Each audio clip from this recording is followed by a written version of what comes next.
YouTube? Quinway coming to y'all with that instant analysis, and Merry Christmas to everybody and Happy Holidays.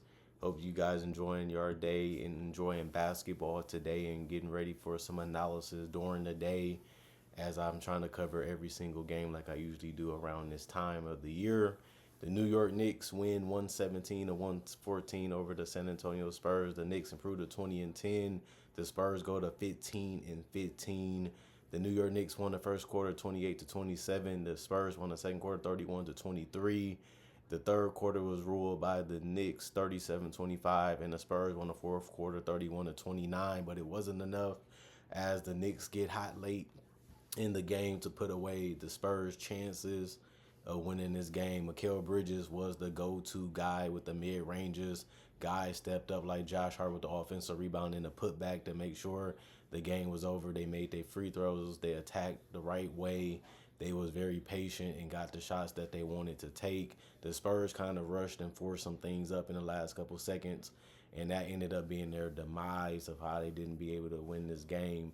But it happens. You know, they're a young team. They're still trying to figure out what works and what doesn't work and where guys going to be out on the court. I think Victor Wembanyama took some bad shots too, even though he had it going all night. And I think that he was just confident that he can knock down some tough ones, even though it's going to be hard because both teams want to win and the defense does pick up. The Knicks, I give their fans a lot of credit. They had the arena going crazy and the place rocking that today, and it sounded good. It seemed like they really wanted them to win. They really had their back, and that's always good to see when the fans come out and support the team and the team wins, especially on the holidays.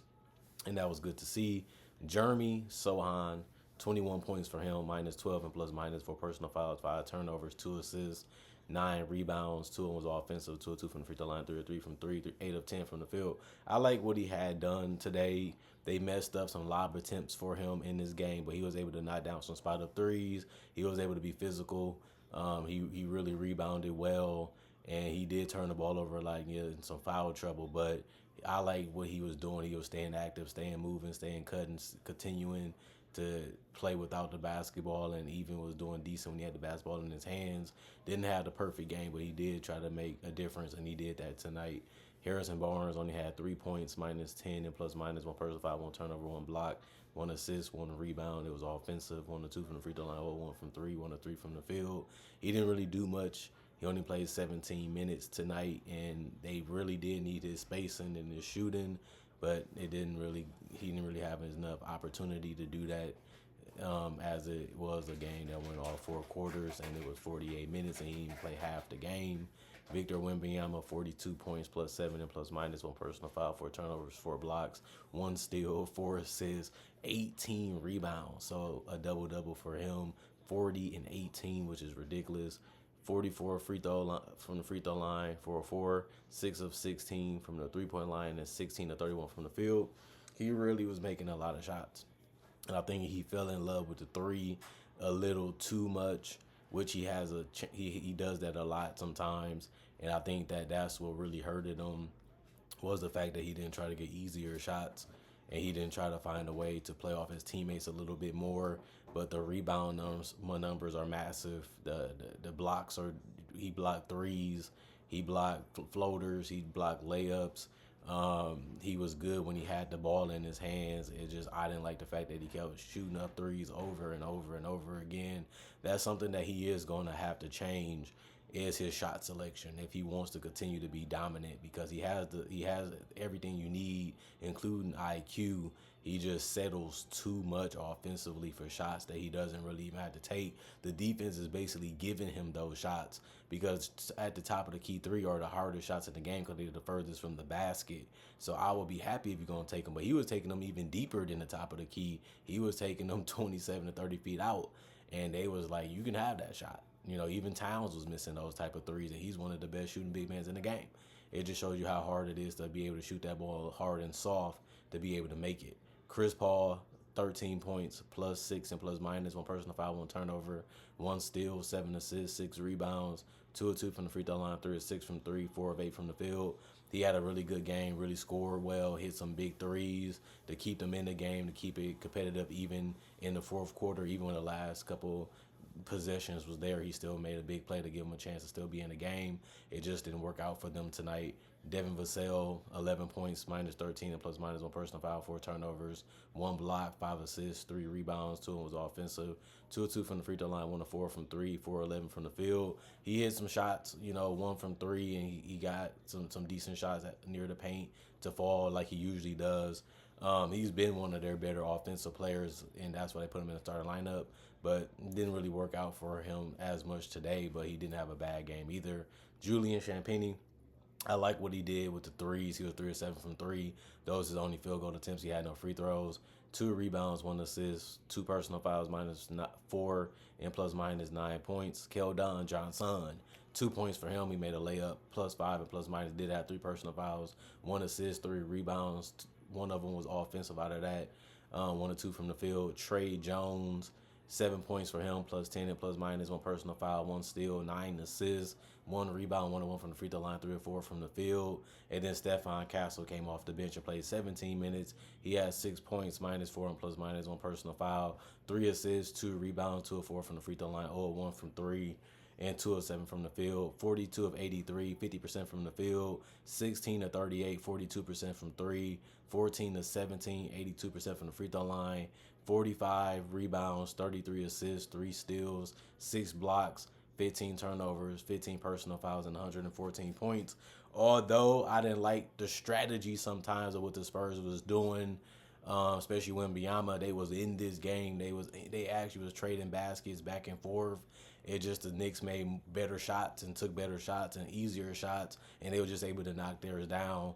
But I liked it this game. I feel like the Spurs came at it. They really made some big plays, and they really defended well, and they really made it tough on the Knicks. But you got to give credit to the Knicks for embracing the challenge and going out there and competing and wanting to step their game up to be able to win this game at home. And Mikal Bridges, he matched Wembanyama basically. 41 points, +8 and plus minus, 2 personal fouls, 2 blocks, 2 steals, 4 assists, 1 rebound. It was offensive, 1 of 1 from the free throw line, 6 of 9 from three, 17 of 25 from the field. He played 43 minutes, so they really needed him, and he really defended well. He used his length, he used his size, he used his mobility, and that's what they needed him to do, and he ended up getting it done, especially from the mid-range. And I like the fact that they really shot their corner threes really, really good today. It ain't going to show in the percentages, but the corner threes was where the money was being made for the Knicks today when it comes to making baskets. And OG Anunoby only had 8 points because Mikal was just the star of the show, and he took the bulk of the shots for this team outside of Jalen Brunson, who normally does. But Towns was the next person after that. So those were the big three today. Plus 13 and plus minus, 2 personal fouls, 1 steal, 1 assist, 5 rebounds, 3 was offensive, 2 of 6 from the three-point line, 3 of 10 from the field. Karl Anthony Towns, 21 points, -13 and plus minus, 5 personal fouls, 1 turnover, 2 assists, 9 rebounds, 2 of them was offensive, 2 of 2 from the free throw line, 1 of 5 from three, 9 of 16 from the field. And then Jalen Brunson, 20 points, +4 and plus minus, 2 personal fouls, 1 turnover, 1 steal, 9 assists, 7 rebounds. 1 of them was offensive, 6 of 7 from the free throw line, all of 5 from three, 7 of 23 from the field. He had a lot of layups, a lot of pull-up jumpers, a lot of fadeaway jumpers, a lot of threes, which he didn't make any tonight. And he also did a good job of getting to that dribble to a floater shot, but he didn't make enough of those shots tonight. But he did get to the free throw line, and he did a good job of being a floor general, finding guys, trusting guys, even when the shot wasn't falling, but still staying aggressive to keep the defense honest. Josh Hart ended up having a double-double, 12 points, 12 rebounds, 5 of them was offensive, especially the big offensive rebound down the stretch when the game was almost over. That basically sealed the game for the Knicks. -1 and plus minus, 4 personal fouls, 1 turnover, 2 steals, 6 assists.